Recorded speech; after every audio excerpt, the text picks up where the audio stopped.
Hey, folks, coming up on Roland Martin Unfiltered for Thursday, May 16th, 2019. Attacks on women's reproductive rights are happening across the country, not just in Alabama. Missouri passed their law today as well. The question is, what happens next? We'll break that down on today's show. Civil rights organizations are coming to the aid of Crystal Mason, the black woman jailed for voting in Fort Worth, Texas. We'll talk to her attorney about their appeal case. Senator Kamala Harris makes it perfectly clear Joe Biden could make a great running mate for her as her vice president. Let me show the video. Congresswoman Ayanna Pressley takes on so-called black identity extremists. She says it's the FBI's fake excuse for monitoring civil rights groups. Studies have shown that black girls are punished more often and more severely than any other race. We'll talk about why. And Hair Love is a book that teaches children to love themselves and their magical black hair. We'll talk with author Matthew Cherry and illustrator Vashti Harrison. Also, some more crazy-ass white people decided to have Thug Day at school. What the hell are y'all teaching y'all children? And plus, The Intruder is, of course, doing well at the box office, starring Michael Ealy and Megan Good. We'll hear from both of them as well. And we got to have a family conversation, Black Hollywood, about y'all hiring non-black publicists who want to ignore black media on the red carpet. Trust me, I got something to say to all of y'all in Black Hollywood. It's time to bring the funk on Roland Martin Unfiltered. Let's go. He's got it. Whatever the miss, he's on it. Whatever it is, he's got the scoop, the fact, the find. And when it breaks, he's right on time and it's rolling. Best believe he's knowing. Putting it down from sports to news to politics. With entertainment just for kicks, he's rolling. Yeah, it's Uncle Roro, y'all. Yeah, it's Roland Martin, yeah. Rolling with Roland now. He's funk, he's fresh, he's real, the best, you know he's Roland Martin now.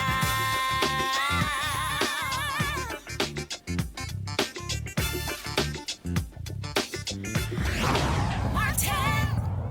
Yesterday, Alabama, today, Missouri, both following in the footsteps of Ohio and Georgia, passing restrictive abortion bills. The question is, what happens next?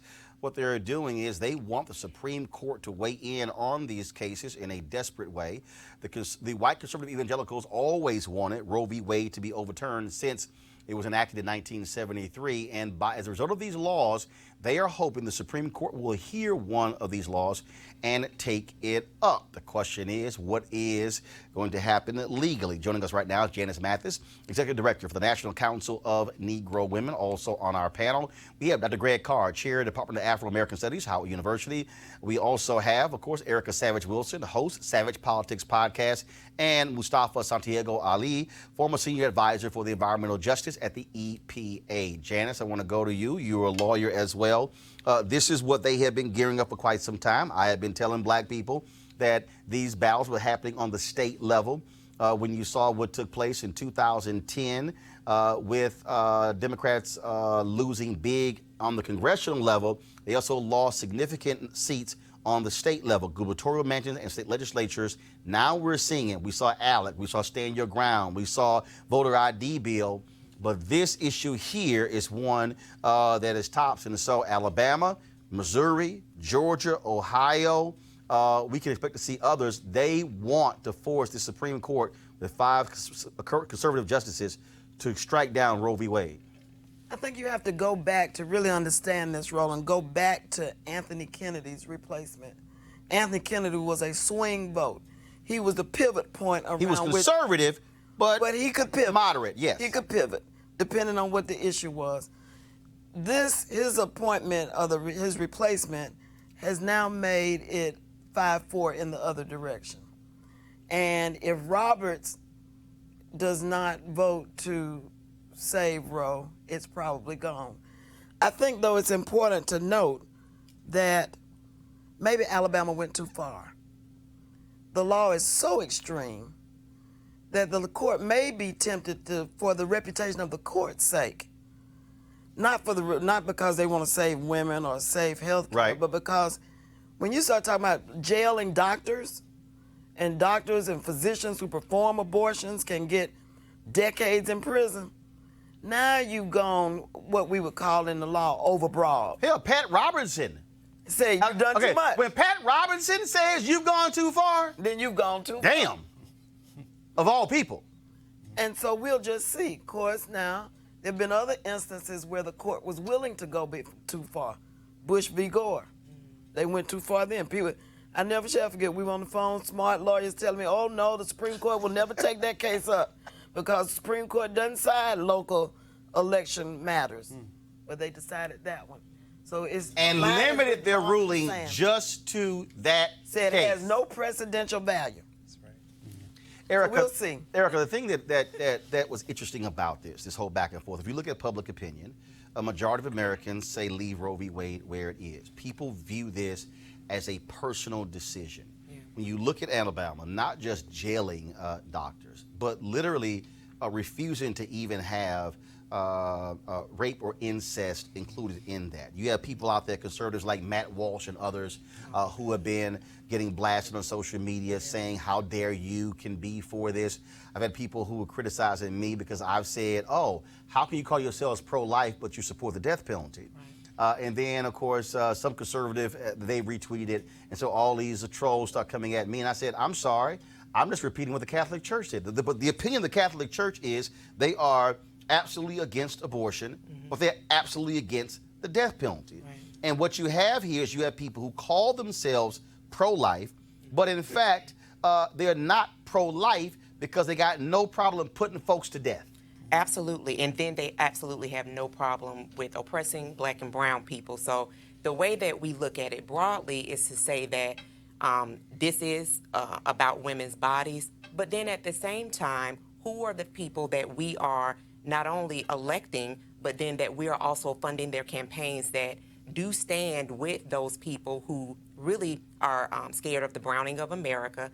They do want to have some sense of control over population as well to ensure that the majority that is rising doesn't rise it has been reported to raise. And so for me, I think that this is really an opportunity for everyone to get more involved with state legislators, and then also to understand that though these bills have been passed at the House levels in the states, that they have not been passed overall broadly. So there is still time for people to engage, for people to fund the ACLU and other organizations that are taking these states, that are taking these people to task, that are really trying to take away precedents that's been set for over 40 years now. Greg Carr, what people don't understand is that Republicans love to talk about small government,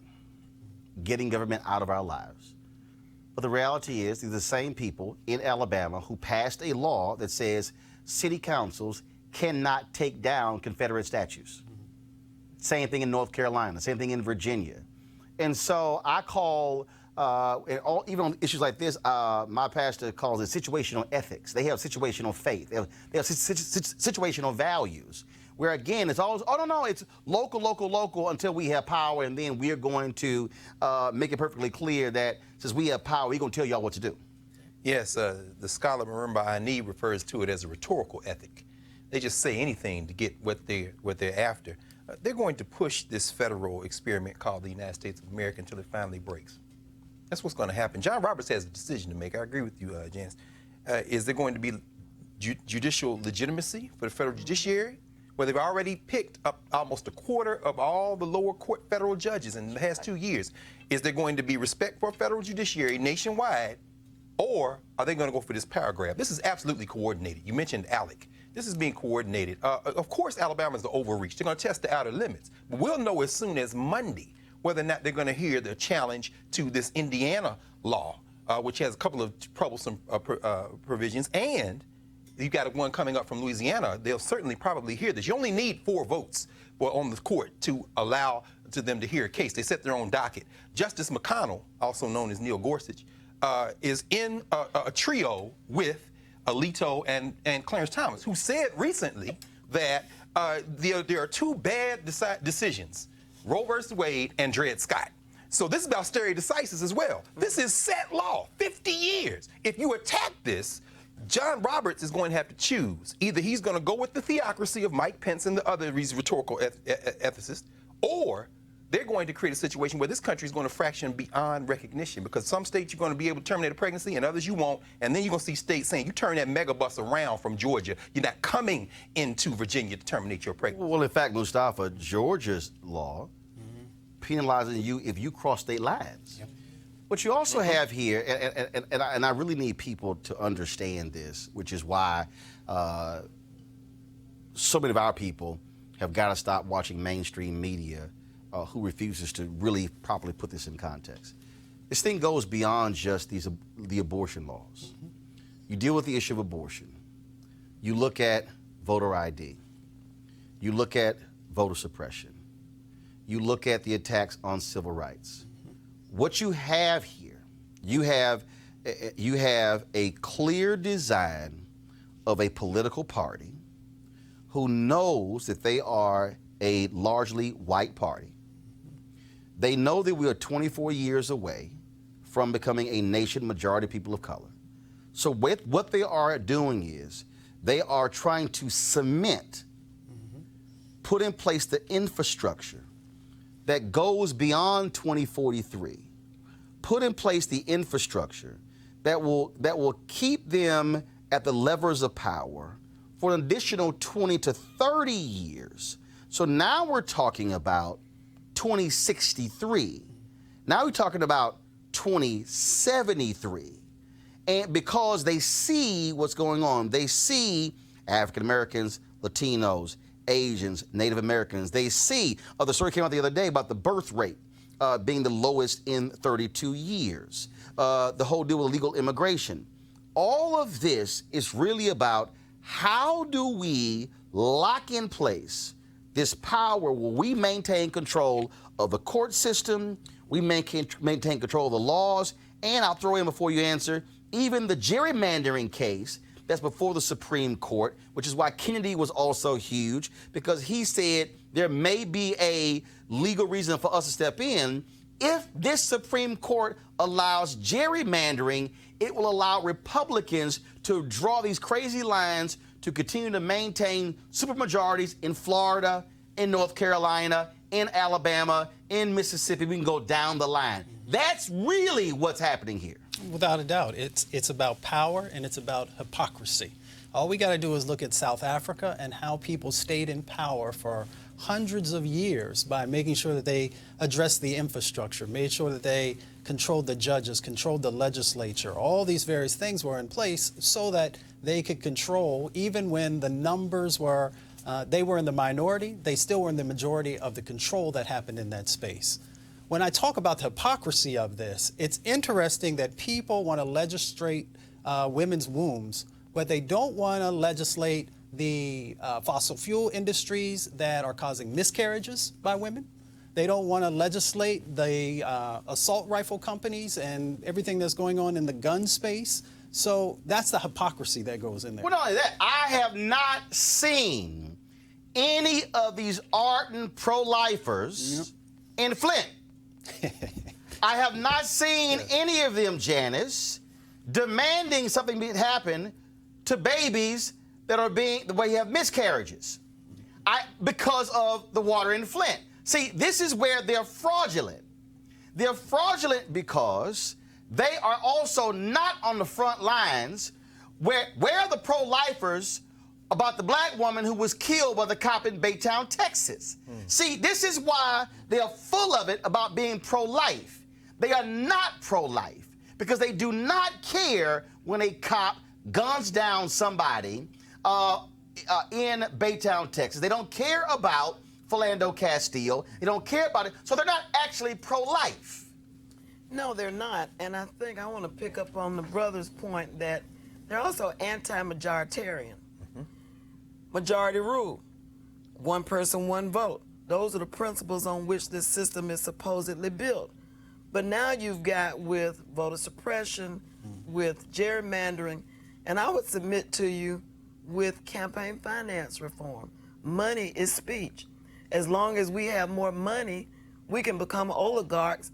And if you've got less money than I do, you've got less speech than I have and less freedom of expression. Which is actually going back to the original intent of America for rich, white, male landowners to control the nation. Hold on as long as we can by our fingernails if we have to. That's right.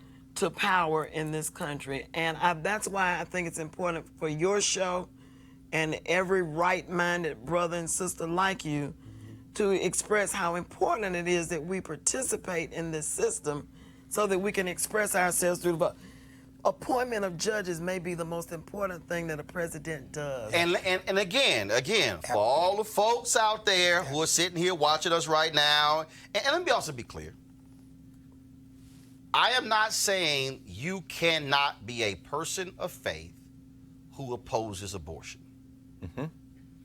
I will respect your viewpoint if you say, like Benjamin Watson, the football player, he is absolutely against abortion.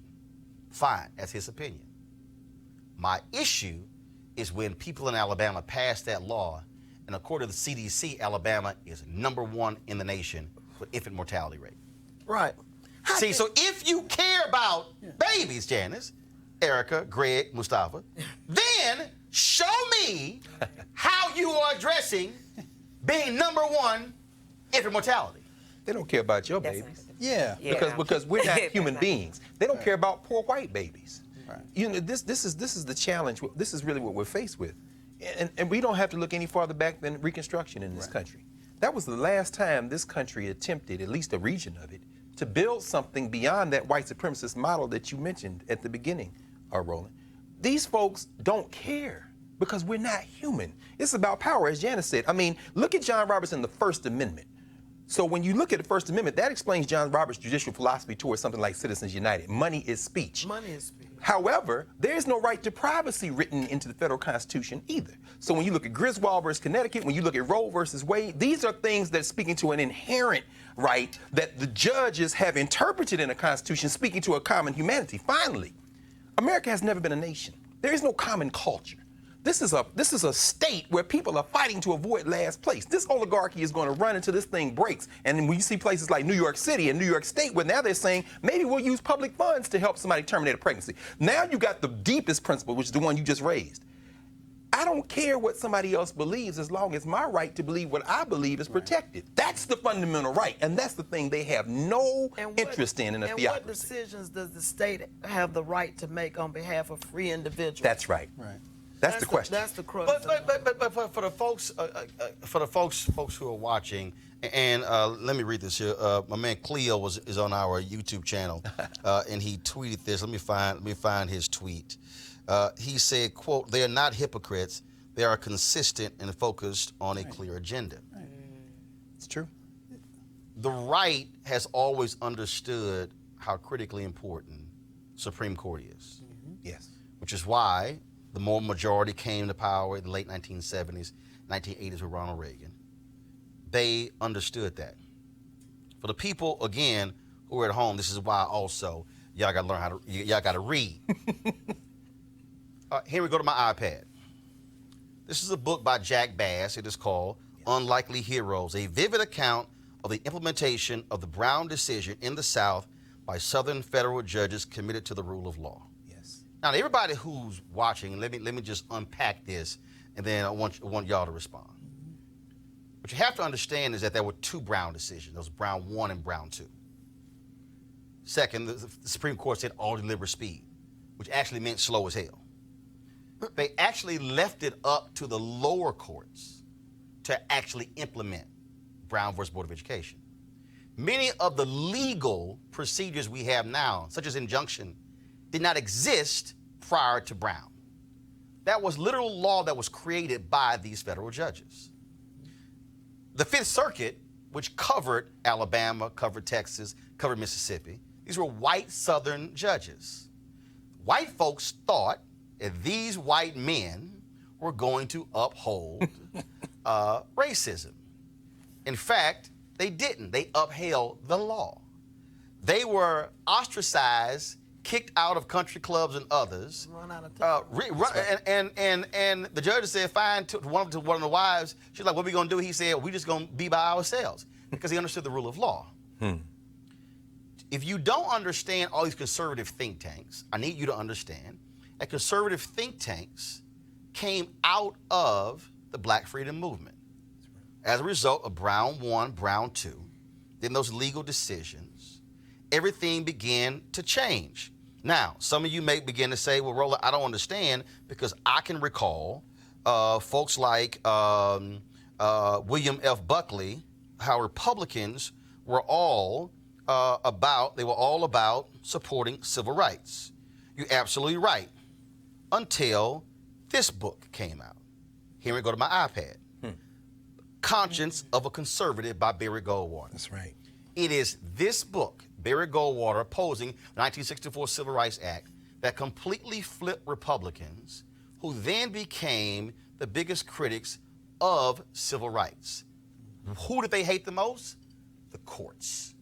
Because what Thurgood Marshall, what those lawyers with NAACP Legal Defense Fund understood is that the federal law is the law. So when you hear conservatives today talk about activist judges, they're actually talking about the judges who implemented Brown versus Board of Education, the judges who implemented civil rights law. They're talking about the late Damon Keith. They're talking about Constance Baker Motley. They're talking about Leon Higginbotham. They're talking about Thurgood Marshall. That's right. And so, to understand what's happening now, and the reason the Heritage Foundation, which is not far from here, even though it's led by a black woman, Kate James, and Kate Cole James is great, all of these institutions were born out of white power being torn down because of civil rights laws. These foundations, all of a sudden, Cato Institute, Heritage, and others, the Mellon family out of Pittsburgh, funded by millions of dollars these right-wing institutions. Federalist Society was specifically created to take young, white, legal minds, largely white men, train them into their thinking, move them through Yale, Harvard, Columbia, Cornell, Princeton, and flood the system. Reagan comes in 1980, appoints all these conservative judges. They then bring them into the system, appoint them as clerks. So, to Janice's point, when Kennedy retires, he waits in time for his law clerk, Kavanaugh, to be appointed to take his place. Right. Who went to the same prep school as Gorsuch. These guys, oh, come on. So what we are dealing with, folks, is a system that came into existence 50 plus years ago. So what we're seeing today is the manifestation of a very clear, well-funded agenda, because they said we are not going to allow what those damn judges did for those black folks. In the Black freedom movement, we are not going to allow that unfettered access ever again. Absolutely, and the way that you laid that out, that is a mature adult situation. So the reactionary that's coming out. You ain't gonna get that on MSNBC, CNN, and Fox News, but go ahead. At all, which is why it's important to support Roland Unfiltered. That's right. Because black media definitely matters. So this is a full matured adult. So the reactionary action that we're seeing coming out of the Democratic Party of people that are alarmed or they're really upset, what you're providing now, the education that you're providing, the reactionary needs to become, okay, so then what are we going to do to combat this? The yelling, the screaming, it's not going to help, because this is something that has been set and been in motion for several decades. So I think that it's critical even at this time that everybody look at what we're actually facing and then plan long-term actually battle. And Mustafa, I have these battles with people. First of all, I've never in my life identified as a Democrat or Republican. Mm-hmm. But I do know how to pay attention. Mm-hmm. And when I have these people go, Roland, you out here telling people to vote Democrat, no, what I'm saying is vote your future. Mm-hmm.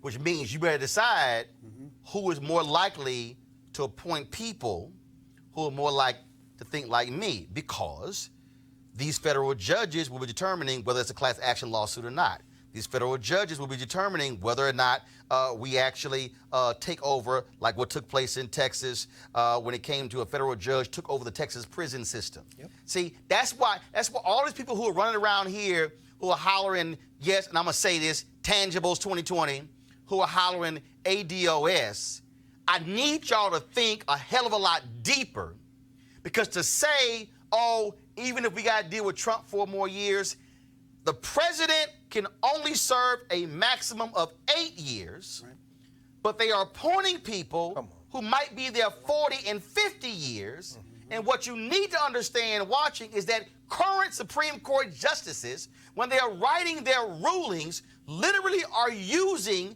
cases even when they were in the dissent for more than 100 years ago. Right. So a judge who's appointed in 2019 could have the actual effect on a law in 2119, mm-hmm, and folks are acting like what's happening present day don't matter.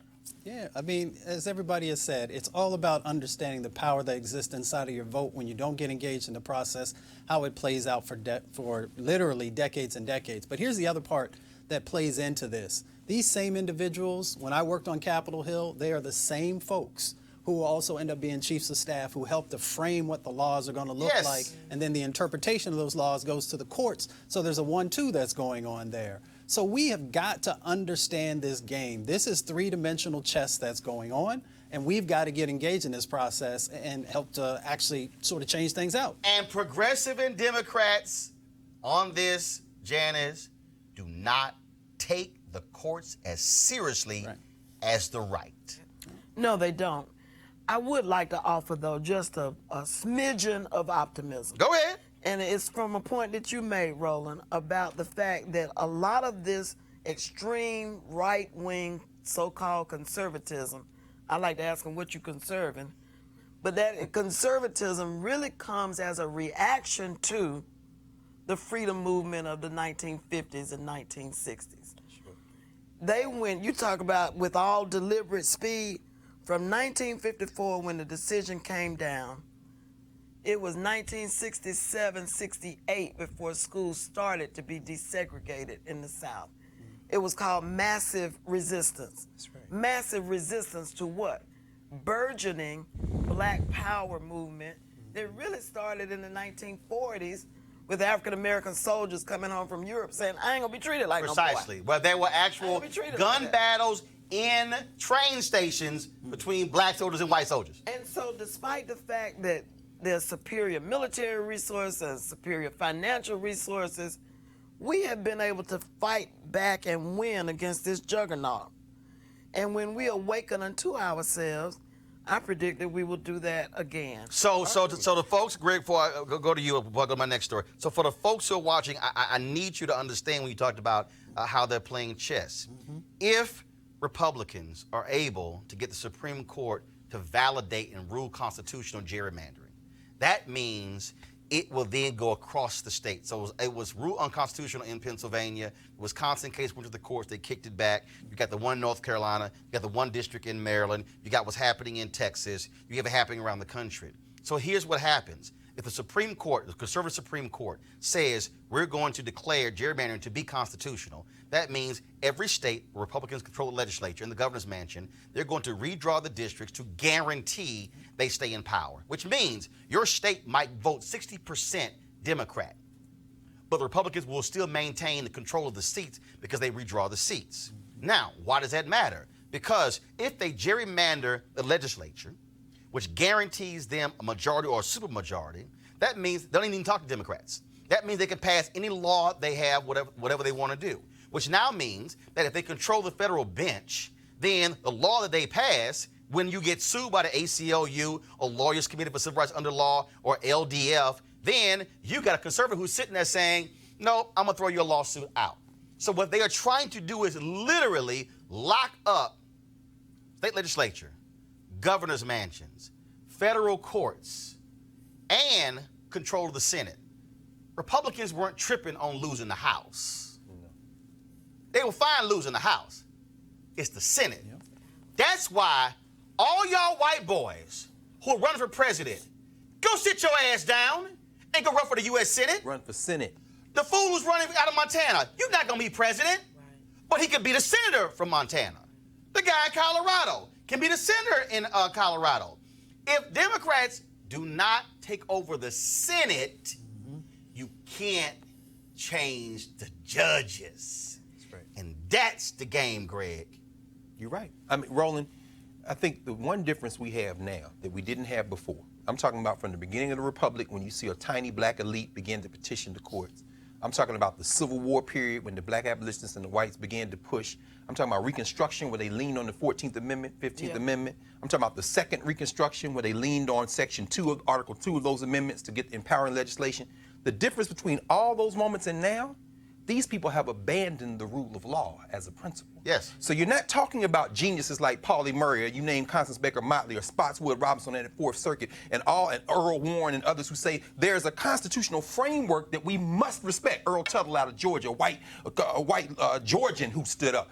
The difference now is they have thrown their constitution in the trash. I agree with Janice. There will be a response, but like you said, Mustafa, it's probably going to look more closely like South Africa.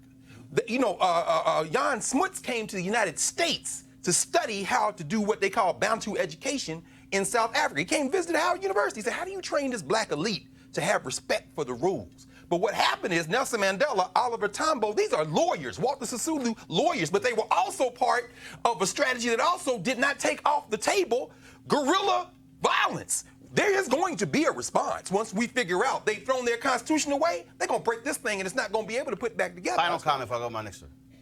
I just think that there's going to be massive resistance. If the court overturns Roe, there's going to be massive resistance to that.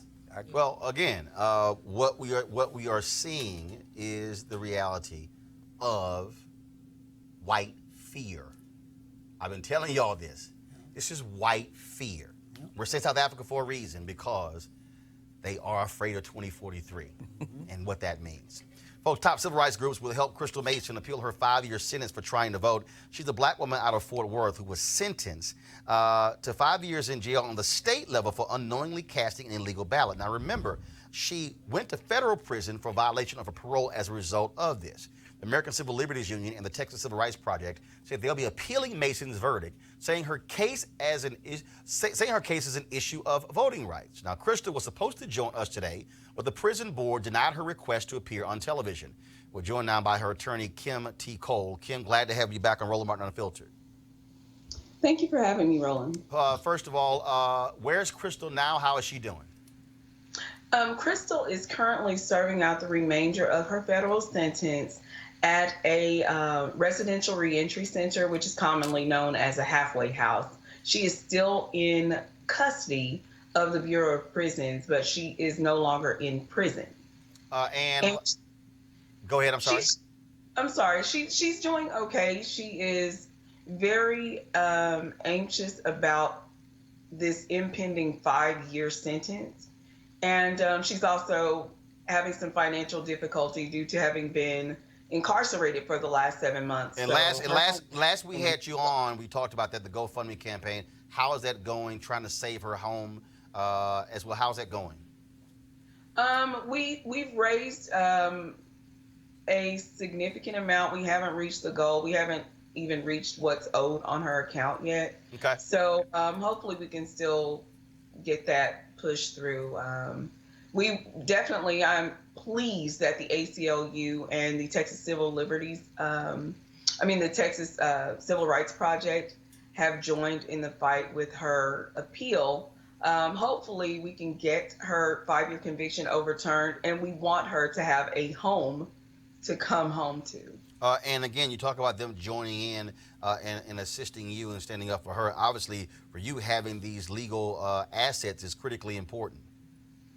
Absolutely. The ACLU is a very, very powerful organization, and them lending their experience and expertise to this particular matter would have a significant impact. When do you go to trial? I saw something. Is it June? So we were scheduled in June for oral argument. However, we were successful in getting that extended out. So the oral argument is to be determined at this point. All right, then. Well, look, we certainly appreciate you joining us. Good luck in this case. We will send out, again, the appeal on social media to try to raise those funds on GoFundMe to help Crystal out. Thank you very much for keeping this story in the public eye. I really appreciate it, Martin. All right, Kim, we appreciate it. Thanks a lot. It's all good. I appreciate it. Thanks a lot. Folks, Senator Kamala Harris responded to the story that was done in Politico where they said that, what about a Biden-Harris ticket? I previously said that I was offended that members of Congress, including some CBC members, were actually quoted in that story pontificating about a potential Biden-Harris ticket.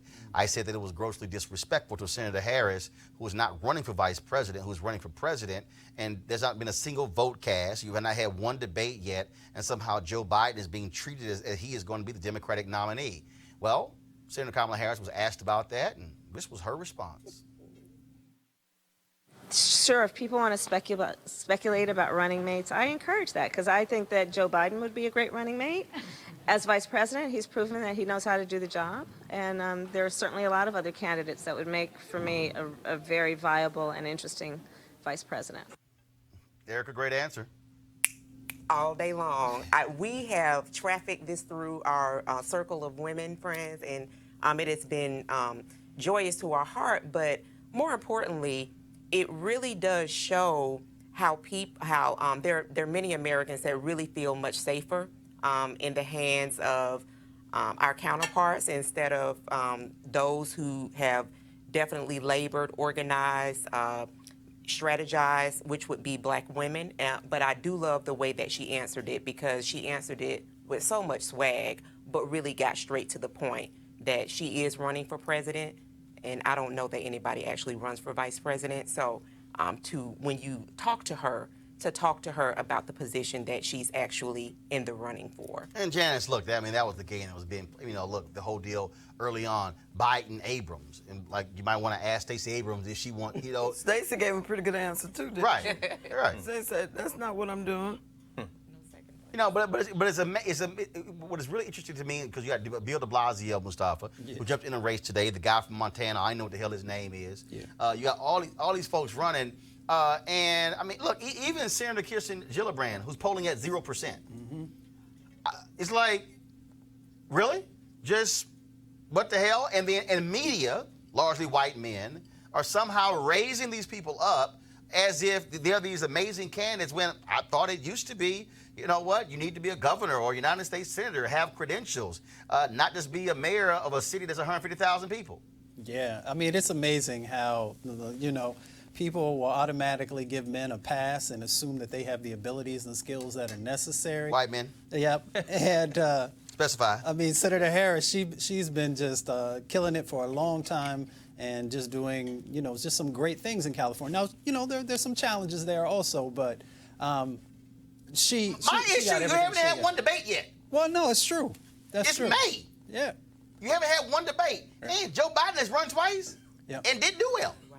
including calling This is true. Barack This is true. Obama as if he never knew the name Jesse Jackson, the first bright, clean, articulate black candidate to run for president. Joe Biden, of course, is a joke in many ways, but deeply problematic. And Kamala Harris has improved as a candidate over the last month. It's interesting to see her make course corrections.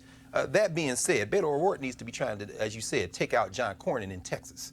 Montana governor needs to be taking out that senator. And I hope that Stacey Abrams, I don't know if she, say would be an interesting candidate. I think Elizabeth Warren, in terms of her policy stuff, has been doing some incredible stuff. But we're living in a celebrity culture. The presidency is like the shiny thing that can't be resisted. Right. Stacey Abrams could take out Purdue in Georgia in this senatorial election. If we're thinking about our people as a group, we need to start maybe thinking beyond this presidential election, like you said, because this just becomes a thing like American Idol or something. Right. Are we serious? Because we're going to be the ones that suffer from this. Right. And the pragmatic thing about it is once they get through cannibalizing each other, Yes.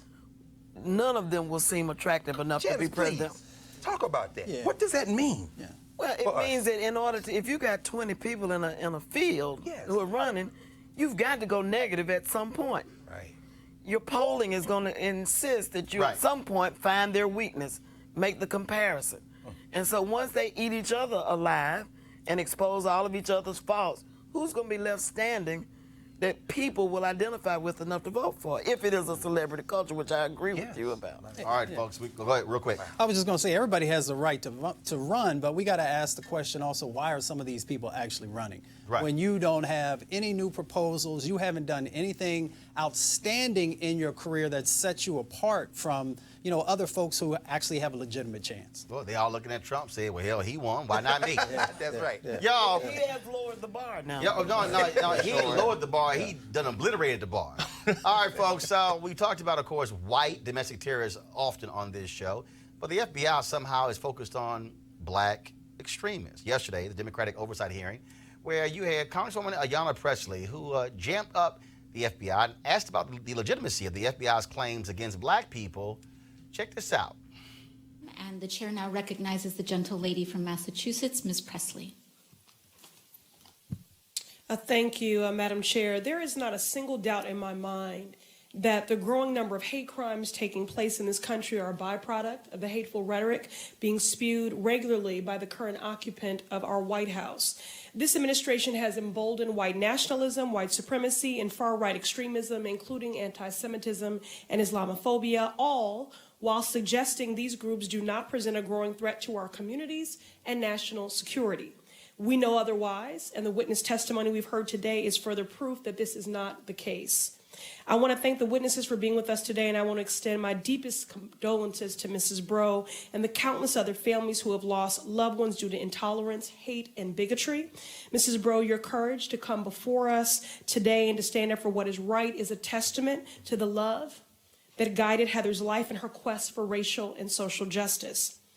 Although there is no hierarchy of hurt throughout our nation's history, hate crimes have disproportionately impacted the black community. Since 1995, black Americans have been victims of 66% of all racially motivated hate crimes. The numbers don't lie. Black Americans continue to find themselves at the greatest risk. This year marks 400 years since the first African slaves arrived on the shores of Jamestown in the hull of ships, robbed of their freedom, culture, and humanity. Racism against black Americans is entrenched in the enslavement of our African ancestors and has manifested in our nation's institutions and policies. And despite the progress we've made as a country, black Americans are still treated as second-class citizens, disproportionately targeted for driving while black, walking while black, lunching while black, organizing while black, literally existing while black. In 2017, an FBI intelligence assessment leaked identifying quote-unquote black identity extremists as a prime threat to law enforcement officers. To be clear here, the FBI was tracking peaceful protesters while advising local law enforcement agencies that these groups were a violent threat. This is the same agency that secretly spied on Dr. King and civil rights activists for their pursuit of equality for black Americans, a movement that at the time, if we're telling the truth, was vilified, and yet today we celebrate. Mr. Austin or German, yes or no, since I have limited time, do you believe that so-called black identity extremists are a significant threat to law enforcement? Yes or no? The name BIE is a made-up term that is reckless, and that is something that is simply going to continue the problems that we are seeing right now, where 1,000 people die at the hands of law enforcement every year. It should have never been put out. It should have never been given to state and local. It should have never been done. And I agree with that statement. Okay, so again, for the record, do you believe that so-called black identity extremists are a significant threat to law enforcement? No, I don't believe there's such a thing. Thank you. Mr. German, are you aware of any data that would justify the FBI's focus on that issue or surveillance of groups like Black Lives Matter? No, not data that would justify that. I don't believe there's data that would justify that kind of surveillance. Are you aware of the agency's use of face recognition technology to survey and target groups like Black Lives Matter?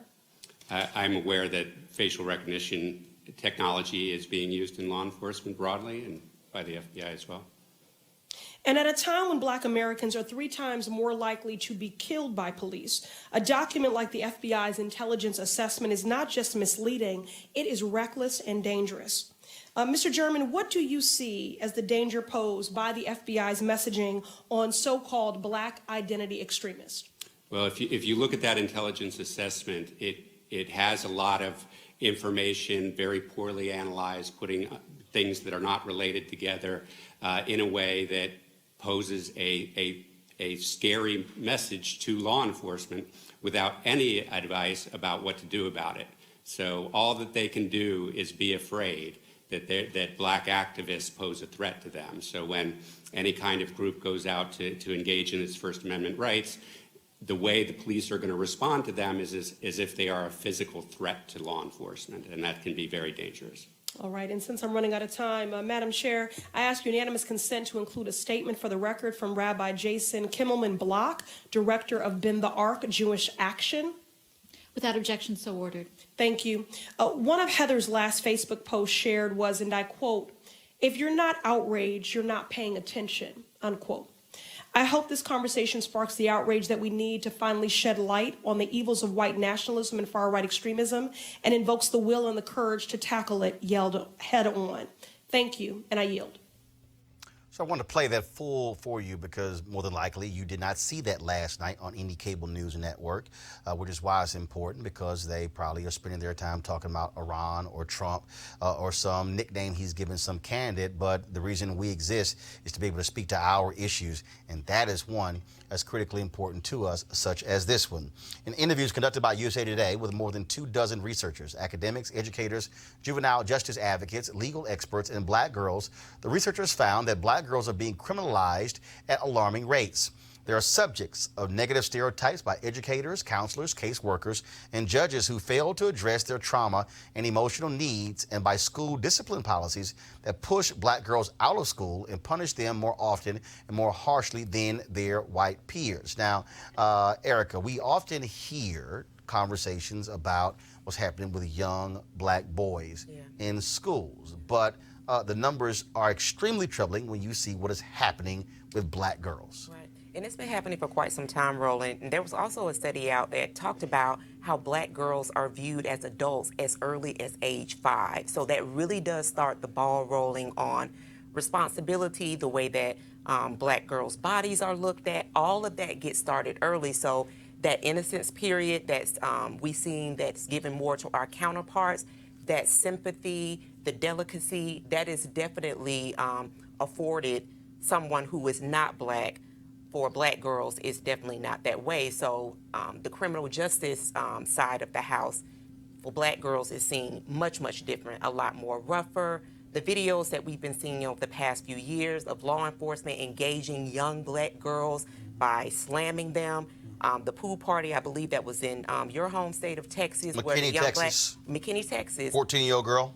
Slammed to the ground by an adult law enforcement officer. So South Carolina classroom with the girls in the classroom, the resource officer threw her out of the desk, slammed her to the ground as well. Right, and then you have that trauma. So that's a message. So then you have all of the people who are around watching that, and they're understanding and receiving that communication that, and if you get out of line, the same will happen to you. And obviously, Mustafa, what then happens is that impacts your record, what schools you can transfer to, impacts what colleges you go to, and so what may happen with a young black girl in the 2nd, 3rd, or 4th grade still follows her high school and college. Yeah, we got this system where we dehumanize our people, especially our young girls, and as the sister said, they put this label of hypersexualization on folks, and all that stuff comes together, and it really anchors you to poverty. It anchors you to making it more difficult for you to be able to be successful, and it follows you throughout. And then there's the psychological impacts that happen where you begin to believe that you are not worthy, that you're not good enough, and then folks will utilize that to play games with these laws and enforcement and all these things that we're talking about. And we have to stop this cycle that's going on. And that means that we got to hold people accountable. And again, I'm sorry, we keep talking about voting, but it goes back to our vote. It goes back to our vote to determine who are the district attorneys. It goes back to our votes to determine who are the judges. Who are the school board who are on the school board members. All these things come together, and we've got to hold people accountable. And we have power to do that unless we continue to give it away. Greg, it also speaks to the reality of the difference when we had significant numbers of highly educated, older, black male and female teachers. But when you have schools now and you have these young white women and young white men in schools who don't know how to handle black kids. I can remember going visit my nieces when they were in elementary school, and they were on the playground, and I was going out to see one of them to have lunch with her, and I'm walking down the hall, and these two white female teachers with this young black boy, and he is giving them lots of lip, and I'm walking by, and they clearly don't know what to do. I was like, hey, I got this. Who the hell are you talking to? And so I jammed homeboy up, got right in his face, and said, Dan, is that how you talk to adults? I mean, I jammed him up, and literally the look in his eye was like, oh, Lord, this black man is jumping in me. And then when I got done, I said, y'all need to learn how to act like some adults, and don't let some little kid push y'all around. Then I walked out. And the reality is, I'm sure you can remember what it was like when you had black male teachers who you didn't play with. Roland, you know, we're in that first generation that have been bused. I remember elementary school when us black kids in inner city Nashville got bussed out to some of these white elementary schools. And I remember black girls would not take off their coats because they wanted to put in a cloakroom. They don't know where those coats are. They couldn't see my coat, and they would get in trouble for wearing their coats in class. I'm just thinking back on the gender dimension of white supremacy. Now, we've had some intra-problems, gender problems. In our community, we got some issues we need to deal with, had nothing to do with white people. I'm talking about even before we got on those boats. But once we got on those boats, it was black women who represented in many ways the existential threat to white supremacy. Michael Gomez writes about this. It was the rape of black women in some ways that created the circumstances out of which black community was formed. Because now you're talking about negating the future. If you want to see the power of black women, you don't have to look any further than the clip you just showed. When you got an Afro-Latino sitting in the chair, part Adam Clayton Powell, part Shirley Chisholm, and her sister from Boston is reading the riot act around this black identity extremism that you well identified earlier as the thing they're gearing up for now to try to stop us. This is black women and always has been black women. But when that long form report you all sent us to read about this terrorism against black women with that young sister who loved to read, and then they beat her. Now, I'm a graduate of in-school suspension, so I know what that means as a black boy. But to your point, when we had black teachers, when we had black communities, we didn't have the same resources, but one thing we did have is these sisters and brothers who were like our parents in those schools. The solution to this is to get away from these people, not to go toward them. I got a phone call from my sister today about my 15-year-old niece losing her damn mind and cussing out the teacher and showing her the hand. What? I'm going to deal with your ass in 2 hours on FaceTime. Oh, my God. What an announcement. But there was because first of all, my wife has already told her, you might want to deal with this with me, because when he called, there's going to be a different tone to this conversation. Because, see, let me be real clear with y'all. I know some of y'all like, look, I will fly to Houston to whoop that ass and fly back home. Just so y'all understand, I don't play that. But the reality is, because first of all, I didn't sit here and spend all that money and bust my butt raising my nieces for them to act a damn fool at 15. Well, it wasn't necessary before, Roland. I mean, somebody would have stopped that in the school. Right. But the dynamic, what we have to understand, when you got 2% black male teachers. There you go. When you have a different type of black female teacher. And disempowered black women in schools. And you're dealing again with largely white teachers. That's right. Don't know how to deal with our children. That also plays a part in this. Go ahead, final comment. Or just don't want to. I can just remember back to my grandmother who taught in Thomasville, Georgia. One of the things she told us about the stories when they actually used to do home visits, that she would have a kid that would come to school. He would be late, lay on the desk, and want to take a nap. When she went to go and visit the home, she was able to see he was up at 4 o'clock in the morning chopping wood for his family.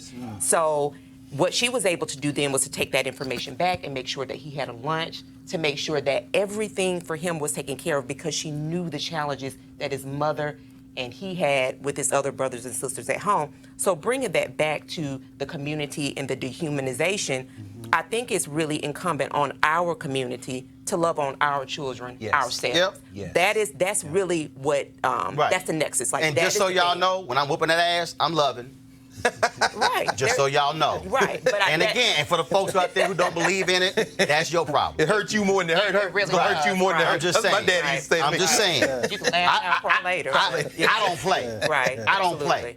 And we ain't having no two-way conversation. Right. I keep telling y'all, if y'all want to sit here and y'all want to talk and y'all want to mediate and y'all want to pray, call my wife. God gave her a spirit of comfort. God gave me a spirit of discomfort. Because when I had a conversation, it's going to be uncomfortable. And it's going to be one way, just so y'all know. Guess what? More crazy-ass white people. No charcoal grills are allowed. I'm white. I got you, bro. Illegally selling water without a permit on my property. Whoa! Hey! You don't live here. I'm uncomfortable. All right, y'all. My hometown of Houston, a few students at Memorial High School have social media lit up. As part of the school's annual Spirit Week celebration, the school allowed students to wear jerseys to campus. Several students apparently took that concept a bit far. At least half a dozen of them decided to wear oversized NBA jerseys with cornrows, baggy shorts, and in some cases, fake tattoos. They called it Thug Day. Y'all, I see again though, when we talk about imagery, when we talk about things like that, you got white folks who think that's cute. And okay, now when y'all get cussed out and jacked up, then when you go to college campus with that nonsense, and some black students don't play that, don't call your mama then. Please don't. And people keep wanting to say that, the Trump age voter is, 40 and up. No, it's not. They're still being trained. And for me, when I think about, and just to jump, when I think about the word thug, I think about Catholic priests that have abused children Watch out, Eric. for years. So let's be clear. The picture of thug, because we're not largely consulted, we're not like the top of the conversation, is way different for black folks than it is for people who are not Mustafa, black. let me tell you how that thing happens. And so a few years ago, I was, Dallas Mavericks had their media day, and we were sitting at the table, and what people have to understand is most sports journalists are white. If y'all want to understand why you have these games, turn to the NFL Network or turn to ESPN when they're doing these retrospectives on this major sports event, or watch the NFL Network when they have the top 10 running backs. You know what you're going to see? You're going to see largely white sports radio talk show hosts and white journalists. If you want to understand the framing. So we're sitting there, and this white journalist, so somehow Iverson comes up, and white journalist starts talking about Iverson's a thug. Now, everybody else rolling around was like, hold on. I said, how in the hell is Allen Iverson a thug? He goes, what do you mean? I said, how's he a thug? What did he do? He mentioned the cornrows. I said, the cornrows and tattoos? I said, what, his hair? I said, Cherokee Park got a goofy-ass haircut. I said, is he a thug? And so I said, no, the problem is white boys like you write this crap because you talk to the white boys in Philadelphia and the white boys in New York, and then y'all all get together and write the same things. So the narrative now becomes Allen Iverson is a thug. I said, you ain't going to sit your ass right here in front of me and call Allen Iverson a thug. I said, you ever met a thug? I said, I'll show your ass a thug. How about that? I said, you want to meet a thug? I said, it ain't Allen Iverson. Right. I said, when last time you met a thug? And man, he got I said, no. I said, no, sit your ass right here. You a thug. You gonna call him a thug. We gonna sit here and deal with damn thugs. Roland Martin. And man, the white boy was scared out of his mind. And I said, you are not gonna sit here and call black athletes thugs when your ass ain't never met a damn thug. That's right. I said, now write that shit again and see what happens. I think this is about ungovernability. Jim Brown coming to work with the Cleveland Browns, coming to the locker room with a suit. And the white reporter asked him, why you got a suit on? He said, you got a suit on, I'm coming to work, just like you. Once you become ungovernable, they got to put a label on you. This young boy out of Michigan, I'm thinking about Michigan because I'm thinking about Chris Webber and all these cats coming in with the black shorts and everything. Yeah. Mike Tyson coming in with the terry cloth towel with a hole cut over it. In other words, we can't govern them. The NBA draft the other night, now they worried, how they go, is LeBron James trying to go engineer a trade? Thug for them is a license to perform a sense of savagery. That's in their psyche. So when you saw those jerseys, one of them had a Celtics number 33 on. That's Larry Bird. Somebody had on an Allen Iverson. She don't even know who Allen Iverson is. But I'm trying to give, in cultural studies, they call it blacking up. I get to perform my savage. This is about whiteness. It ain't got nothing to do with them young.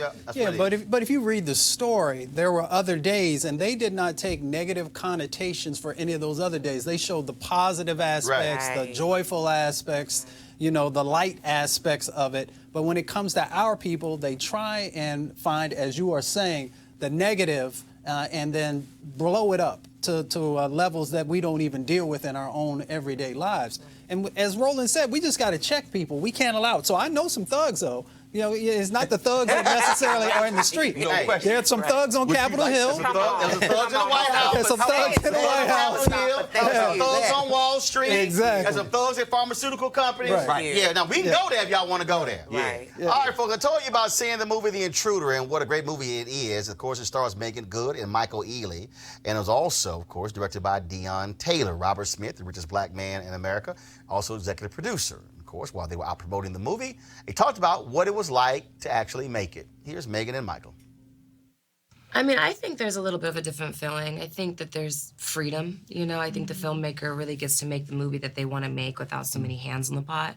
And I think for the actors, it's the freedom. There's no one to really please except for yourself and the director. And so to me, it's a little bit different. Yeah. That's actually a really good way of putting it. There's a lot less cooks in the kitchen. Yeah. And you're able to collaborate a little bit more with both your actors and the director. The difference between Scott and Annie is Scott's gut is he's not really paying attention. He's just trying to make his wife happy. Right. You know what I mean? But Annie's gut is telling her this is it. Yeah. This is it. Yeah.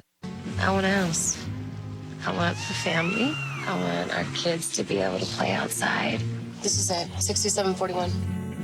This is so pretty. And while I think she might be right about the house, I think we find out she's wrong about, you know, the owner, the previous owner. Yeah. It's okay. Okay, we're not dying today. Everything I do for us.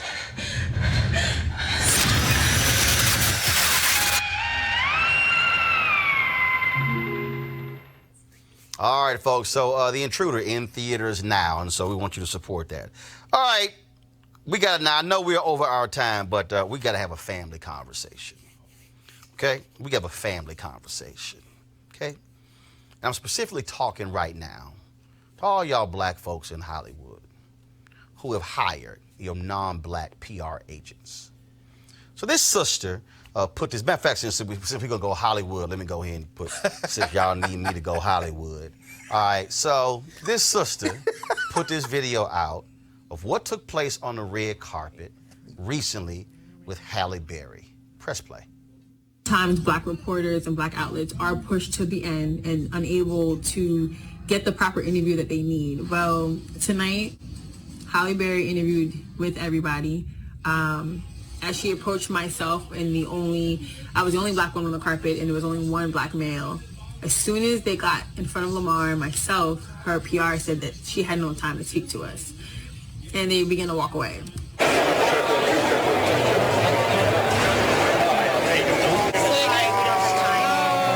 Sorry, they are just doing one group for anything because we're doing group print, and they're already starting at the theater. And you know, I prepared all day. I was super excited. Who doesn't want to talk to Halle Berry? You know what I mean?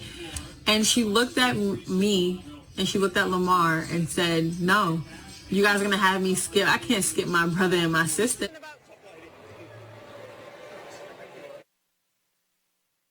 And she turned back around and walked right up to us and we interviewed her. And I feel like, I'm not going to lie, I don't know why I got emotional and I still am, but I take so much pride being black and being one of the only black faces in so many spaces that I'm in. And I just felt like for her to turn around and get Lamar Dawson. I just say the opportunity, I have a newfound respect for her. It was hard. You know, I never worked that hard. I just want to encourage every black woman and male to continue to break barriers in all of these industries, because our faces will be seen and our voice will be heard. All right, folks. So say it again, guys. That was Emerald Marie, who was a journalist. So let me unpack something for y'all so y'all can understand. When we did our first Hollywood show on Washington Watch on TV1, That was the year I got nominated, and so I told them, I said, hey, I'm going to the Image Awards. And so they said, hey, we don't have the money to do the show. I said, well, I guess it's going to be a repeat next week, because I'm going to be in L.A. And so then TV One was like, oh, damn, I guess we got to do this show because Roland's going to L.A. And so we did. And so Jay Feldman, who was my executive producer, Jay, it was a Saturday. Jay was freaked. He said, man, we got to hire a booker. I said, man, chill out. I said, give me till Monday. He's like, what do you mean? I said, I got this. So between Saturday morning and Monday morning, I personally booked 35 celebrities to do our show. So what was interesting is that, now just so y'all understand, and this ain't flossing, but I don't talk to publicists. I don't talk to agents. I don't deal with business managers. I deal with talent. So these are people who I text directly. I hit personally. So folks were excited to do it. The publicists were pissed. They were angry. Who approved this? The person who's paying you. So Nikki Weber, who worked for TV One, Nikki said, Roland, I'm getting cussed out by all these publicists because you booked the talent directly. So everybody at the show, except one, Lee Daniels. So we were at the Image Awards, and I saw Lee. I said, Lee, man, we had a fantastic show. We did 3 different shows. I had a whole thing on black directors. He's like, what do you mean? I said, oh, your publicist canceled. Lee had agreed to the show. Y'all, Lee said, what the fuck you just say? I said, your publicist canceled the interview you agreed to do. He said, I'm going to deal with that tomorrow. That's what Lee Daniels said. When I was at CNN, something came up dealing with Hugo Chavez in Venezuela, and Danny Glover I want to talk to Danny Glover. So, tracked down Danny Glover. The publicist for Danny Glover was nasty to one of my CNN people. Treated him like bad on the phone. Danny was actually in Venezuela. It was something else we want to talk to him about. He was actually in Venezuela doing the project. He said, I said, I can't do this show. He said, Roland, I'd love to do it. I said, by the way, let me let you know about your publicist, how nasty she was. When the publicist called back, whole different attitude to my booker. And the booker came to me, he's like, man, what happened? I said, no, I told Danny. See, I don't play that game. So here's what I need y'all to understand. As a matter of fact, I'm going to show y'all in real time what that sister was talking about. This is from this year's NAACP Image Awards red carpet. Kiki Lane is in If Beale Street Could Talk. So I'm going to start the video, and what you're going to see is Henry Peterson was shooting. And so I'm looking at people talking on the red carpet, and then all of a sudden, I see Kiki. Watch what happens. So I'm about to get, let's see here. So you saw me waving at Kiki. The camera's gonna come back. Now watch this. All right, it's gonna take. No, we talked in D.C. Yeah. Now come back to me. The publicist, not black, is telling Kiki she can't come talk to me. She was trying to get Kiki to go and talk to Access, Hollywood, and E.T. They were 3 spots down from me. You can't see Kiki, but Kiki is telling her, I've talked to him before. He interviewed me in D.C. When they were in D.C., I interviewed her, Regina King, Barry Jenkins, and others. Press play. Yes. Yeah, I know how you doing. I'm good. Okay, so hold up. Did y'all hear her? I told her we've talked before. Y'all, the talent pays the publicist. But these non-black publicists, they believe they control who the black talent should talk to. Now, this happens on red carpets all of the time. And what it requires for black talent to let folks know that's not how it's going down. Let me take you back to 2016. No, we're going 2012. Y'all hear me say I'm the original gladiator for Scandal. Here's why. Because Kerry told me when they were shooting Scandal, when ABC did not put Scandal on the 2011 fall season, I sent a tweet out expressing my disappointment. So I was the first fan tweet Scandal before y'all even saw the episode. So ABC put Scandal on in the spring of 2012 as a replacement show. We had Columbus Short on Washington Watch. Judy Smith came on Washington Watch. We were trying to get Kerry Washington. ABC kept giving us the runaround. So 2012, we're in Charlotte at the Democratic National Convention. I'm waiting to do a stand-up for TV1's coverage. My photographer says, Roland, there's Kerry. Kerry was in the booth next to me. Kerry goes, I said, hey, Kerry, what's going on? Kerry goes, I'm going to do your show. She turns to the publicist, quote, get me on Roland's fucking show.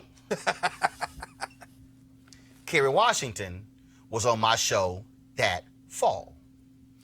I'm explaining this to you because I need y'all to understand what happens when black talent makes it perfectly clear you're not going to marginalize black media and black journalists, and you're not going to act like the only black people exist, and he's my boy, Kevin Frazier, my boy, know him well, or the other black folks who work for the major entertainment outlets.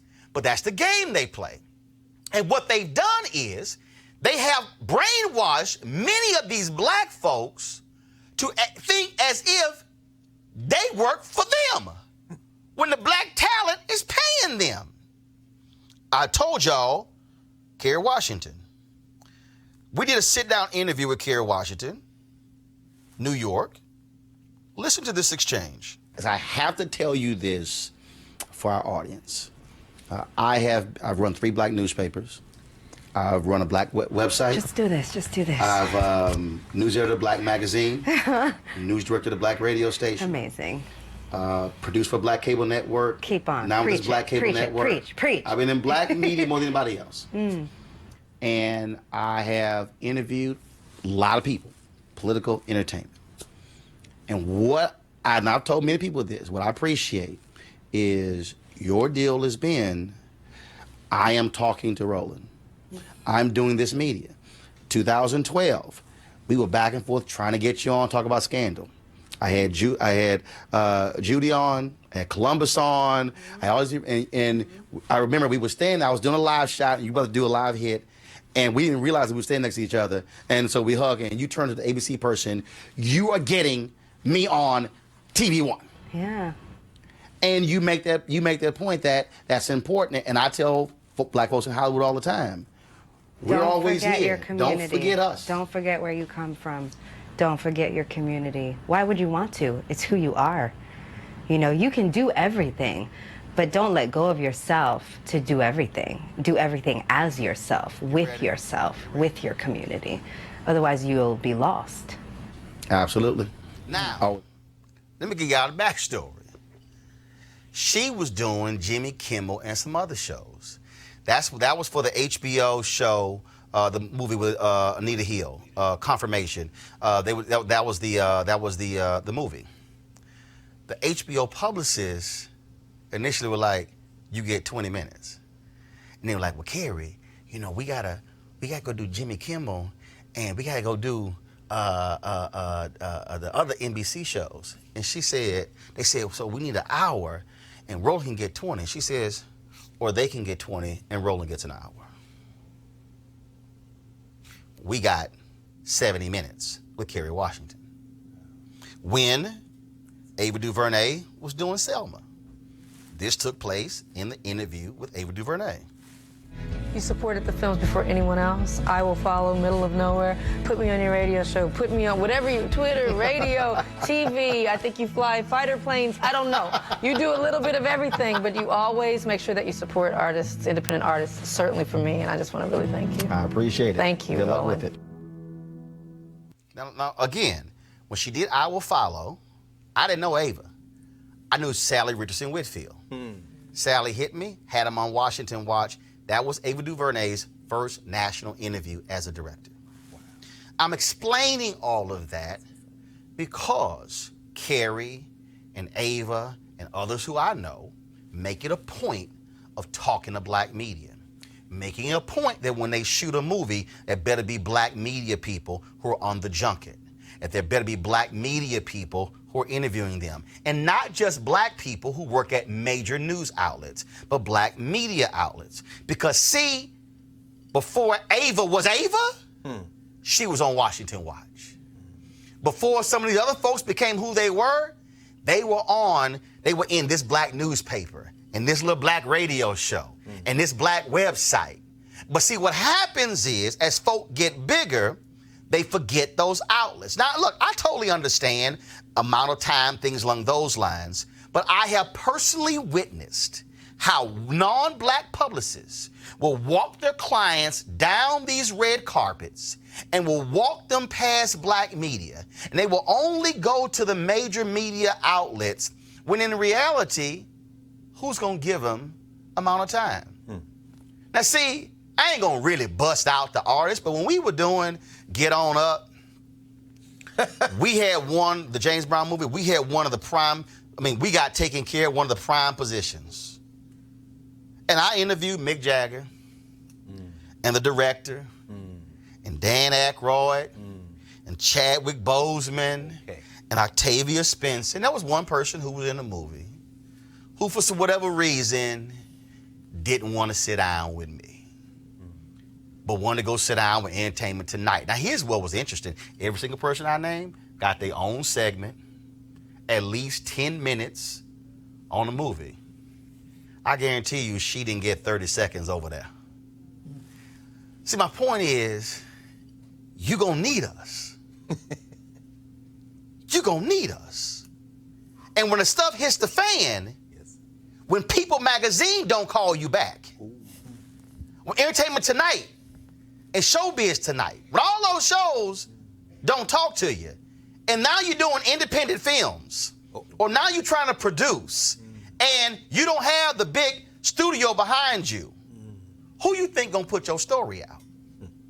See, my problem is when you are paying them, but they act like they doing you a favor.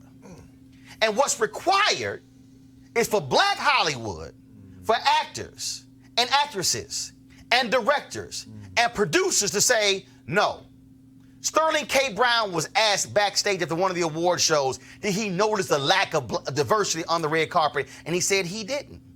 And what I'm trying to explain to y'all is, we see this every single year at all of these red carpets and all of these movie junkets. And what I need are for black folks who are doing these films to do what Spike Lee said when he said, I'm not talking to any media outlet unless y'all send a black reporter. And you know what happened? It caused all these white media companies to look around and say, damn, we don't have anybody black to send, because Spike exposed the lack of diversity in their magazines and in their newspapers. They called Spike racist for only wanting black people, but what he was actually doing was calling out their racism because they didn't have any black people. And what is required in order to change this system are for black people who have the power, who are the talent of these movies, to stop being led around like little children by publicists who are telling them who to talk to or not. What I need are black folks in Hollywood to hit the red carpet and say, where are the black people? And to say, where are the outlets? Now, you can't talk to all 10, talk to 2 or 3 or 4. But don't let them walk you past all of the black people. And I'm not just saying come talk to Roland because you know me. Talk to the sister next to me who you don't know. Talk to the brother next to me who you don't know. That person needs to interview with you in order to come up. That person needs that one-on-one to be able to put on their reel when they begin to apply for another job. They need that to show they've been able to do. But the only way you change this system is when you have black talent who decides to recognize their blackness and stop allowing non-black publicists to ignore black folks and black media on these red carpets. And it also means that when you make these movies, when you sit in, I've been to those junkets, and you've got all these white folks who are interns, and all these white folks who are production assistants, and there are no black people. And these Hollywood studios don't even know who we are. They got to go hire an outside firm to bring in all the black folks because the studio has no clue. And then when we walk in, they have no idea who we are. I walked into a room, and she goes, Miss Union, this is Roland Martin. Gabrielle was like, baby, that's Roland. See, that's the game that played. And then the flip side is when you do get the interview, you got 4 minutes. My team will tell you, I don't do 4-minute interviews. And if Ro got 4 minutes, Roland not getting on the plane. Straight out of Compton, they told me 4 minutes. I said, no, I don't. I said, 4 plus 4. And the brother was like, well, I was told 4. I said, you better check again. And the little white girl said, no, yeah, he get 2 slots. He get 8 minutes. And my man, director, he said, well, F. Gary Gray, he said, guess Roland getting 8? I'm saying that because Coretta Scott King did that. See, let me give y'all some history. Black Hollywood, black actors, black actresses, black directors, black producers. Dr. King was assassinated April 4th, 1968. When they had the funeral, the white racists in the media group said, no, it's white only. No black photographers, no black journalists. So Lerone Bennett and Simeon Booker Come on, brother. went to Coretta Scott King and said, Mrs. King, white media is not allowing Ebony into the pool to cover Dr. King's funeral. Coretta Scott King sent word, and she said, let them know if Ebony and Jet is not in the pool, there will be no pool. Come on. And the white media had to back down. Monita Sleep. And Monita Sleep. Come on, brother. Was allowed into the pool. That's the picture. And the reason you know that photo That's right. of Dr. King's daughter rested on Coretta Scott King's lap because it was shot by Monita Sleep. Monita Sleep became the first African-American ever to win a Pulitzer Prize as a result of that photo.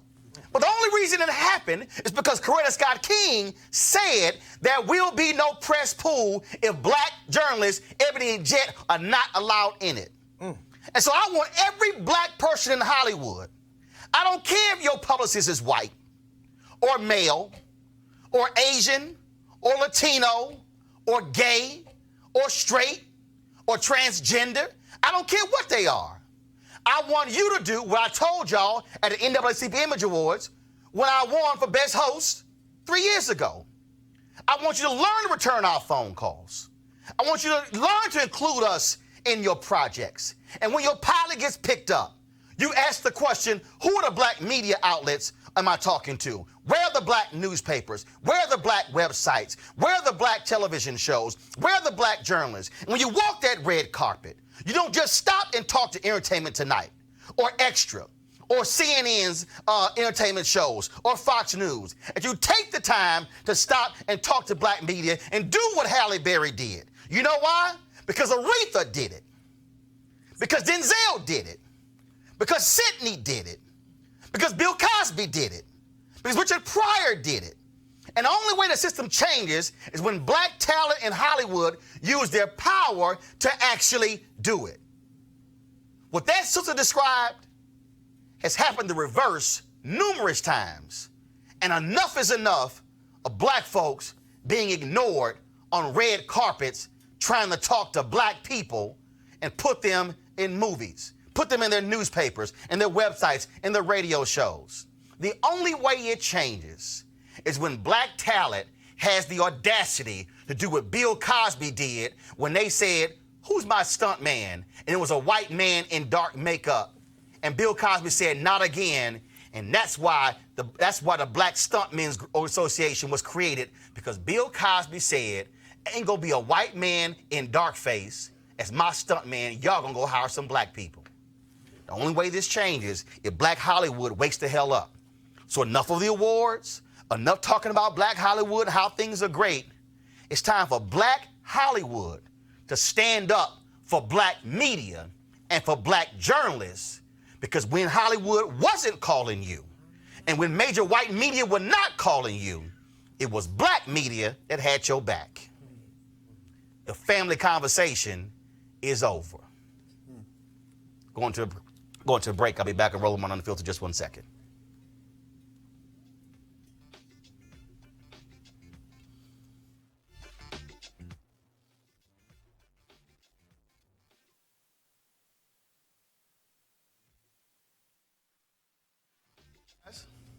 You back?